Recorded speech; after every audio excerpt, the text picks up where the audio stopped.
Welcome to the Prepped and Polished podcast, the podcast that empowers you to take control of your education, featuring weekly interviews with influencers in the world of education, as well as tutoring tips, lessons, and updates. And now, here's your host, Alexis Avila. Hi, everyone, and welcome to the Prepped and Polished podcast. This is Alexis Avila of Prepped and Polished, a tutoring and test prep firm that provides in-person and online tutoring for the SAT, ACT, grad school tests, private school tests, academic subjects such as math, science, English, and study skills coaching. For more information, please check out preppedandpolished.com. And get to know the Prepped and Polished community. You can find us on Facebook, Twitter, and Instagram. Just search for Prepped and Polished. Joining our show today is Jeff Leiken, creator of Evolution Mentoring and Mentor Counseling. Jeff is an internationally recognized expert in the field of helping teens and young adults build substantial, thriving lives. Jeff holds a master's degree in educational counseling from the state of California. He served as Adjunct Faculty at the University of San Francisco Grad School of Education and has guest lectured at Stanford University. Jeff talks to us about the power of mentoring and ways in which he shows teens all over the world how to grow up and lead powerful lives. To our listeners, you can submit a question at any time to radio@preppedandpolished.com. I love hearing from you. Jeff Leiken, thanks so much for coming on the Prepped and Polished podcast. How are you today? I'm good. Thanks for having me. Awesome. Let's start out. Can you focus on a couple pivotal moments that brought you to here with us today as an internationally recognized expert in the field of helping teens and young adults build substantial, thriving lives? Sure. The couple that immediately come to mind. One of them is that very early on in my sort of journey into my professional career, I was working at a residential treatment center for children who've been diagnosed and labeled as severely emotionally disturbed. And there was two things that I observed when I was working in this setting. And you have to understand, I was about 20 at the time that I was working there, so I was really novice. The only experience I'd really had previous to that was at summer camp. And so to work with kids who had real significant emotional problems and intense reactions and aggressive behavior was a real wake-up call to me. And there were two things that I observed. One of them was that there were many times that the kids that I was working with would go to their clinical appointments to go work with their therapist, and they seemed to come back afterwards and be more volatile, more irritable, less capable of regulating themselves than they were doing before they went. And the other thing is that there were certain adults who worked in this setting who seemed to be able to captivate the kids' attention and get them to listen, calm, be responsive, in essence, act like normal kids when they're in the presence of these adults. And as I went a little bit further forward in my career, I eventually went to graduate school and I worked in the public schools in the city of San Francisco, almost entirely exclusively with the most at-risk population. I kept noticing this same trend, is that there were certain adults that the kids, when they were around these people, they would behave absolutely fine. And there were, other adults who might say the exact same words, but they would get a totally different reaction from these students that they were working with.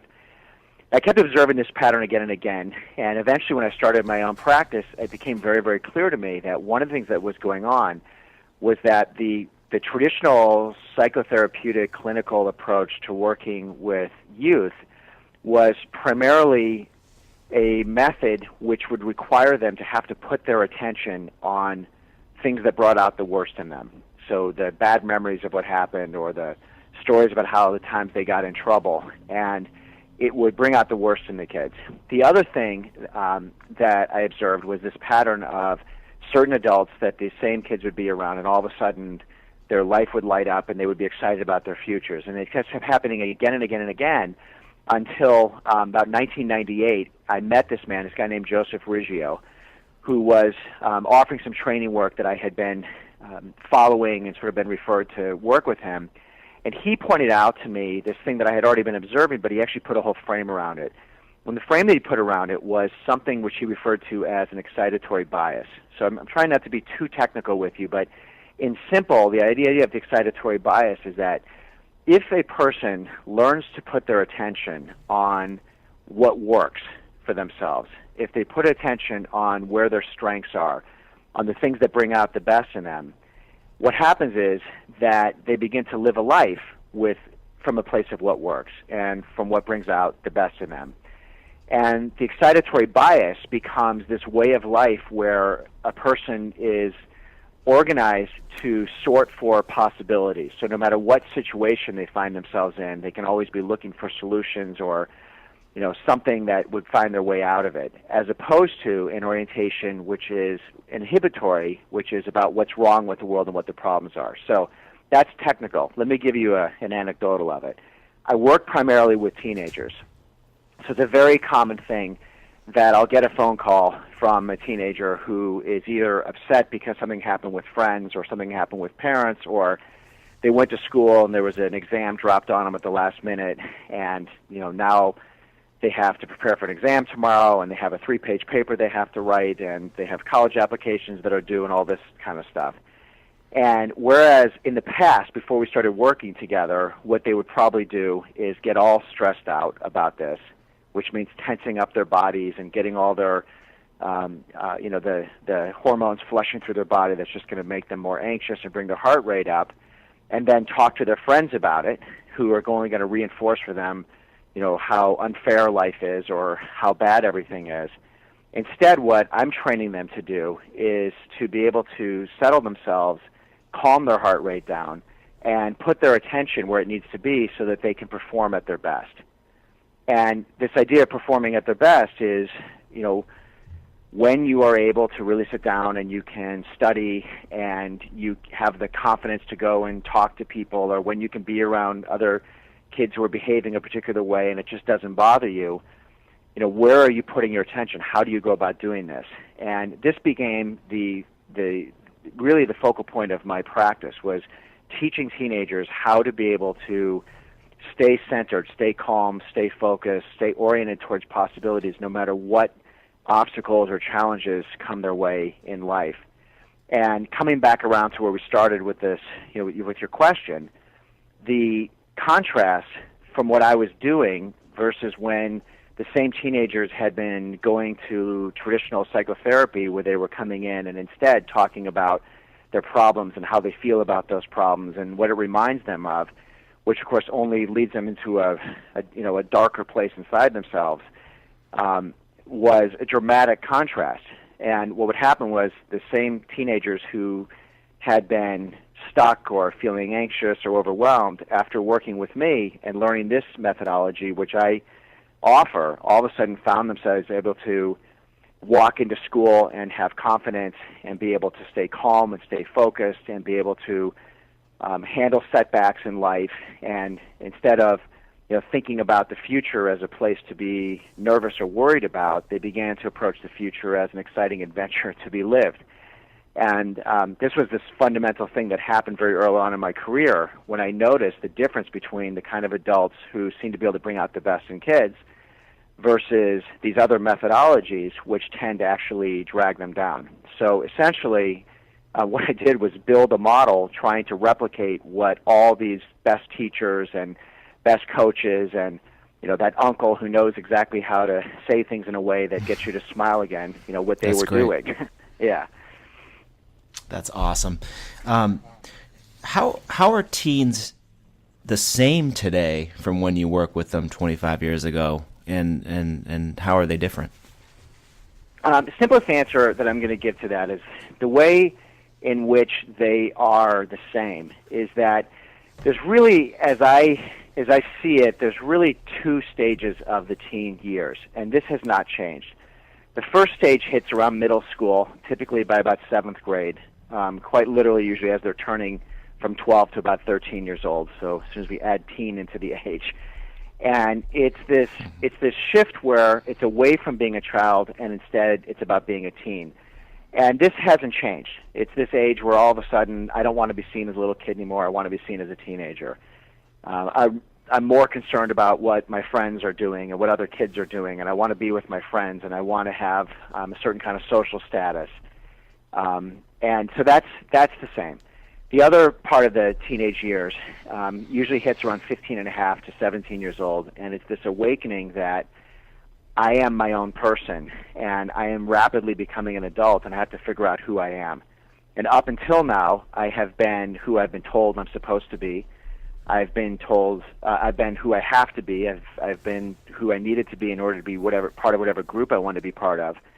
But who am I really? And at that moment, it's no longer about wanting to be a teenager. It's about wanting to become an adult.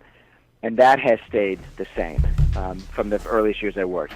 I would say the area where I see the difference is what it actually means to be a teenager for a 13-year-old and what it means to be an adult, as well as the tremendous amount of pressure and the sense of scarcity that creates a lot of stress and anxiety and worry for teenagers. So simplest answer about this is 25 years ago I did not see 13-year-olds who were trying to hook up with as many boys or girls or whatever as they could possibly do and have sex at young ages. And the idea of smoking weed or drinking alcohol was something that high school kids did or older high school kids did or college kids did, and now that's part of what it is to be a teenager. And for many of them, they approach that stuff not a matter of if, it's just a matter of when.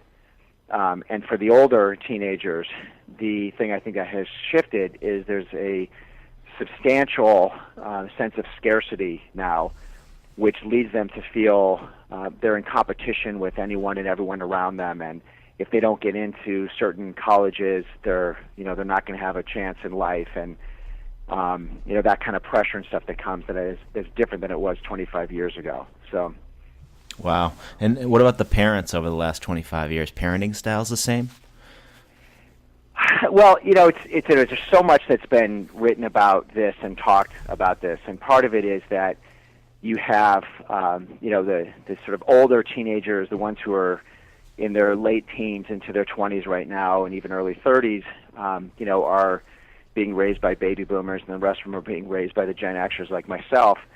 And, really nobody who grew up really having to struggle a great deal, mostly parents who during their adult lives have lived generally with a sense of availability of resources and abundance and that kind of stuff. And so there's been a lot more time and, resources available to put into our kids and worry about our kids and think about our kids. And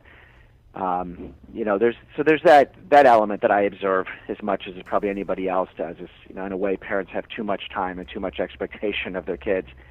Right. There's that particular thing that's going on. But I find really, with the exception of a handful of ridiculous stories which they can make documentaries about on HBO, for the most part, most parents are exactly the same now as they were before. There's no one in the world that they love more than their child. There's no one they want anything better for than their child.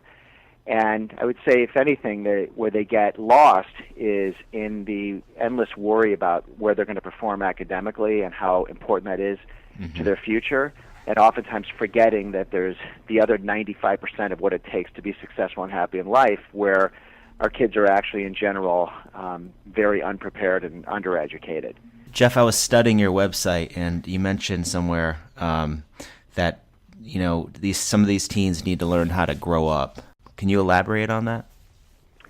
Well, sure. I can give you numerous examples, because my practice ranges from, in some cases, kids as young as 8th grade or so, but mostly they're high school, college age, and into their young adult life. And a very common pattern that I'll see, that I've witnessed it many times in my practice, is kids who grew up essentially with a lot of privilege. They went to what would be considered good schools. By today's standards, a good school is generally defined as a place where you're most likely to get into Harvard and least likely to get jumped by a gang. So they're academically privileged background, and they have excelled, and oftentimes they've had the coaches and the organizers and the tutors and the SAT classes, and all that kind of stuff going for them. And they go off to college, and all of a sudden, some of them, for the first time in their life, find themselves surrounded by people who are even more academically adept than they are. And they're used to always being in the top 20%, and now all of a sudden they're in the middle or the bottom. And they begin to unravel. It's too much to, suddenly realize, gee, I've worked this hard, and, there's people who are so much smarter than me, and do I have what it takes? So that's one example. And then another is, how many times when they do get out of school after all the academic success or accomplishment they've had, and they get out into the real world, and they, find that the real world isn't going to treat them with awards every 4 months with their, A's in their dean's list. They're going to have to really be able to show that they can produce results for whatever company or business. And it takes much more than the ability to be able to swing a paper at the last minute and a bunch of charm to do it. So I think some of the stuff that I find really interesting is, for example, like Project 21, the 21st Project for 21st Century Learning, and the studies they've done around what all the attributes and skills are that the upcoming workforce is really going to need, and how little of that is actually taught in school. And so how it is that so many high achievers in school get out into the world and struggle. I was in England doing a program about 2 weeks ago, and having a conversation with this man who runs one of the top in England, they're called colleges, but it's a academic prep for university. The last 2 years, what we would call the last 2 years of high school here, and they were talking about the research and studies around what they call the bamboo ceiling. Particularly studying the Asian kids who are super high achievers academically, but then get out into the career world and hit a ceiling very quickly because they don't have the ability to be able to think beyond just getting the right answer, or to be able to, push through a lot of the challenges or the interpersonal things that are going to come up. So that's just, one example of it, but I see it played out with all the American kids that I work with as well. So definitely. So what types of students don't you take on, Jeff? There's a couple times kind that I don't take on. Somebody who has real severe, serious substance abuse issues, somebody who has a real significant psychological disorders or mental health issues that really need to be treated clinically. I don't take on. In general, the kids who are looking for shortcuts and not really particularly, exploring for deeper meaning or deeper purpose or deeper connections in life are not particularly interested in what I do. If I get a phone call from a parent and the only thing that they are worried about is their child, working harder in school to get A's because they're getting B pluses and that's not good enough, I don't work with those people. Sure. They're generally not the right match for my values. Sure. So that's the kind I generally don't work with. Let's talk about the various programs you offer. You have quite a few. Yeah. What are some of your what are some of the main ones that you work on? And so I know you're working on some upcoming programs too. Yeah. So my sort of signature program that I have is my evolution mentoring practice, and it's working with teens and young adults, one-to-one, private, customized mentoring. And it's a really, really, really unique paradigm that I operate from. The teens and young adults I work with generally are thoughtful, they are ambitious, they're seeking something more in their life. They're the kind of kids who are asking some of life's questions, and they're trying to figure out what they really want. They're trying to make deeper connections. Just being popular isn't going to be enough. And in general, they find it hard to get really good advice or get something more than cliches, or they're being told, don't worry so much, you over-worry, and, of course that doesn't help somebody stop worrying. But so in my private practice, my clients have access to me 24/7. And they literally can text me at 3 o'clock in the morning, and they can do that because I turn my ringer off at night. But life comes up, and I'll get the phone call 10 o'clock on a Friday night at a party, and I just had a fight with my boyfriend, and I'm really, I need advice, or I have a big exam tomorrow and I'm all stressed out. Help me get my head back in the right place. This is that excitatory bias that I was talking about that I can, that I'm training them to be able to do on their own. I have parents who will call me up and ask for advice about a situation that might come up, so I work with parents as well, and it's a really, really, really unique way of working. So that's really my signature program, and for the right match, it is transformational, and usually very quickly, a month or two into working, and we're seeing somebody who is walking through world with less stress on their shoulders, feeling more confident, more capable, making better decisions, greater clarity about what they want, cleaning out people from their life who bring them down, moving towards people who are going to help them progress their life forward. It's really, really cool. I also, starting in 2015, am offering groups that will meet for half a day. It'll be from 9 to 1, and I rotate months. So 1 month it's going to be out here in California in the Bay Area where I live, and the next month it'll be in the New York area. And they're going to be meeting, so it'll be 6 times a year in each location. And it's groups of up to 5 teens who are going to be able to work with me very intensively in a small group setting. So these are 2 things I'm doing in my private practice. At a larger level, I have a program called Hero Path, which is a program that's about helping teens and young adults to find their life direction. And for people to participate in Hero Path, it's a weekend-long program, Friday night through Sunday. It does not have to be the type of teenager that I would work with privately, the ones who are going to want to have this more intense relationship with me. It's just the ones who are trying to figure it out. They're going, who am I? What do I really want in my life? What do I want to study in college? Where do I want to go to college? What do I want to do with my career? Oftentimes they're at that point in those 16 to 17-year-old where they're realizing that some of the people that they're currently hanging out with are not the right match for them, and they need to learn how to make better decisions about what relationships they want. And it's a really, really, really cool program. I have some fascinating colleagues who work with me in that program. The groups are generally about 20 to 25 per group. It's usually about a 4-to-1 ratio of the staff members that I have, so it's a lot of stuff done in breakout groups and individual. And so there's the Hero Path program, which we've done for about 10 years. I've done it in the UK a number of times, Ireland, New Zealand, the U.S., and I'm going to be expanding that out even further this coming year in the U.S.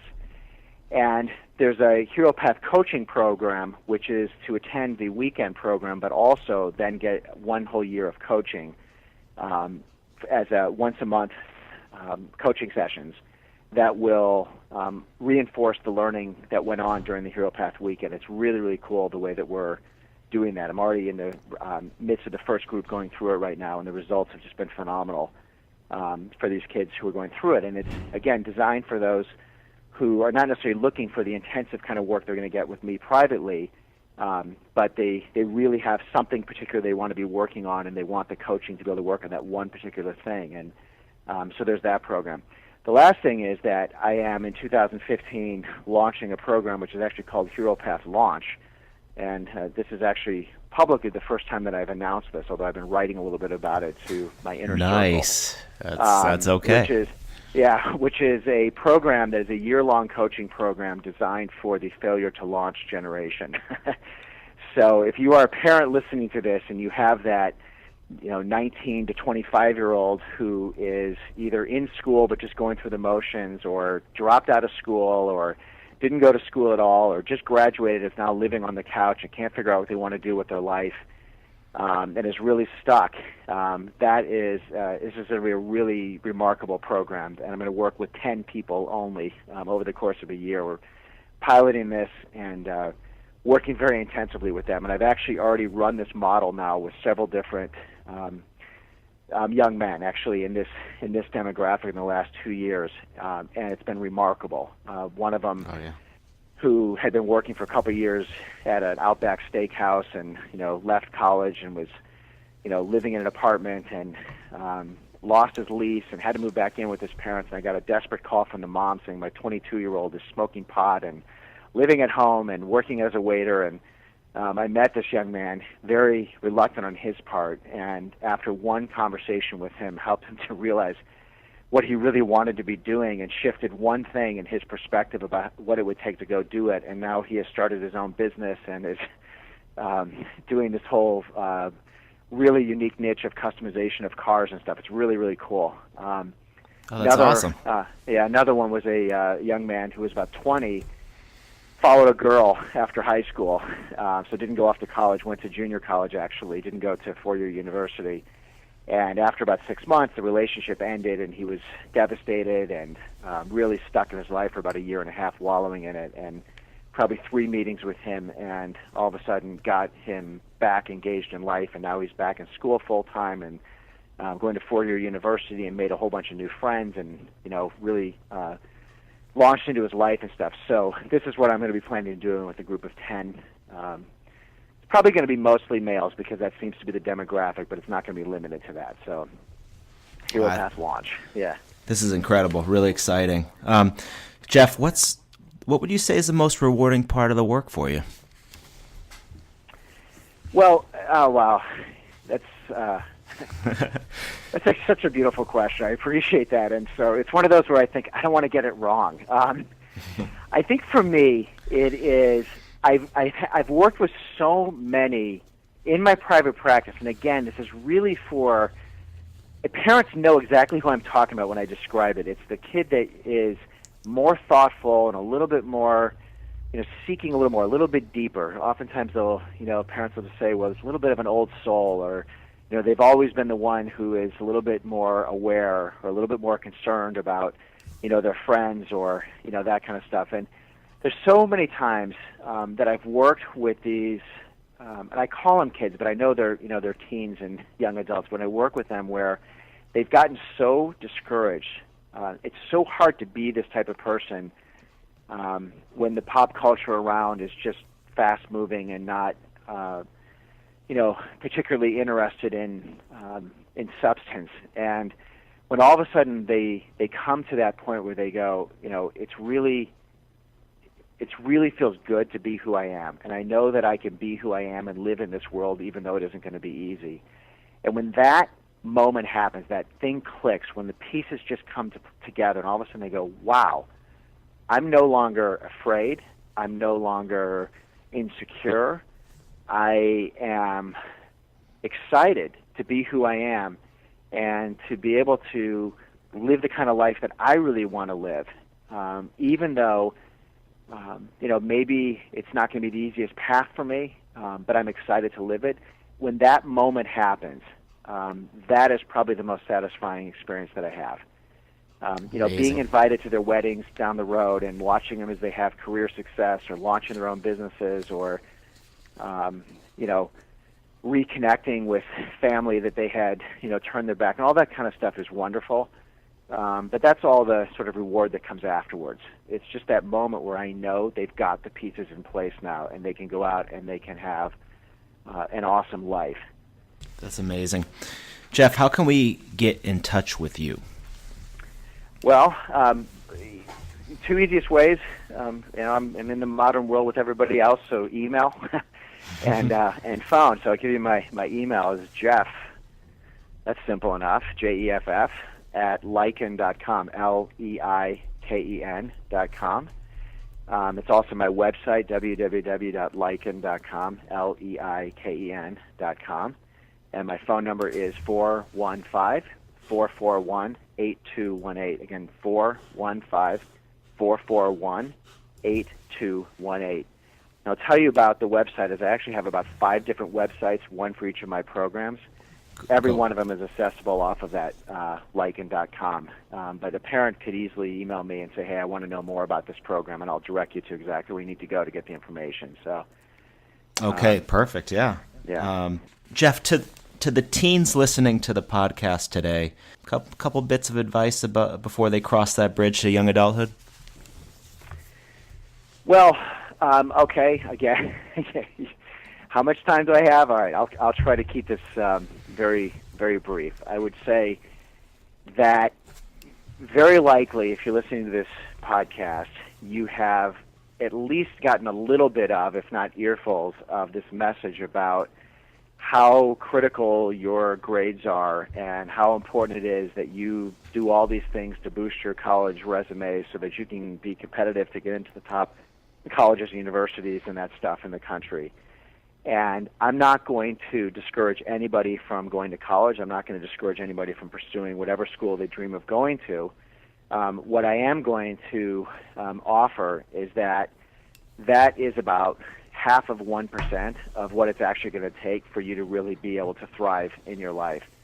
And the amount of evidence that supports how many people have had amazing career success stories and adventurous, wonderful lives, having gone to obscure schools or not gone to the fanciest places in the world or not even graduated from college, far outnumbers the number of those who just went that one route. So what I would say is, aim for wherever you want to aim for, and if you wind up not getting into that place that you've been told you have to get into, don't give up on it, because it's probably just where the adventure of your life is going to begin, is somewhere other than where you had thought it was going to be. So that's one thing. The second thing is the world of technology, especially the entertainment technology, whether it's video games or Netflix, or these kinds of things, while they are abundantly available and they are really, really seductive and they feel really good, kind of like weed, you could just take a little hit and you sleep better at night, that kind of stuff. Be very, very wary of it. Be very skeptical of that stuff, because it will take your edge off. And if there's something that you're going to need, no matter what you pursue in your life, it's to be able to maintain your edge, to be able to have that awakeness and that alertness that you have when you're performing at your best, when you're the most aware and have the most acuity to what's happening in the world around you, whether athletically or socially or as you're pursuing academics and learning. And don't succumb to losing your edge. And those things will take it away, and they'll do it in the worst way imaginable, which is a long, slow decline. So it's so subtle you don't know it's happening until it's happened. So I'm going to give you one more, which is, I just going to say one more, and then I will stop, okay? Okay, no problem. Which is, there's a lot of bad news. You hear it every single day. And for your generation, since 9/11, you've grown up in a decade of bad news. There was 9/11. There was Al Gore, Inconvenient Truth in 2004 with the news about the environmental destruction. 2008, the economic collapse. All the struggles going on in the Middle East and Russia, and all this stuff that's going on in the world at this point. And it's very easy, especially as a teenager, to surround yourself with other people who will talk about how the world is going to hell, and will become cynical, and they'll talk about, you only live once, YOLO, and, just be in the moment and all this kind of stuff. And what I'll tell you is don't succumb to all the negativity, and don't give in to all this crap about how, there's no hope. I have a very firm belief that while, the world may be going to hell in a handbasket, don't let it go down without one hell of a fight. So right on. Stand up and choose something you really care about and stand up for it, and surround yourself with people who are going to work forward with you, and you'll be pleasantly surprised at the very least at some of the amazing things that are being happening for you as you live a life that people one day will look at and envy. Wow, amazing. Amazing advice. Jeff Leiken, thanks for joining us on the Prepped and Polished podcast. Appreciate your time. Thank you very much. I hope this was useful. It was. Thank you. Okay. And this wraps up our show today with internationally recognized coach Jeff Leiken. To learn about Jeff's amazing work mentoring kids, visit his site and sign up for his informative newsletter, www.leiken.com. That's www.leiken.com. Thank you for joining us on the Prepped and Polished podcast. Now go out there and take control of your education. You've been listening to the Prepped and Polished podcast. For more information, check out preppedandpolished.com. Also, you can follow us on Facebook and Twitter. Thanks for listening. Class dismissed.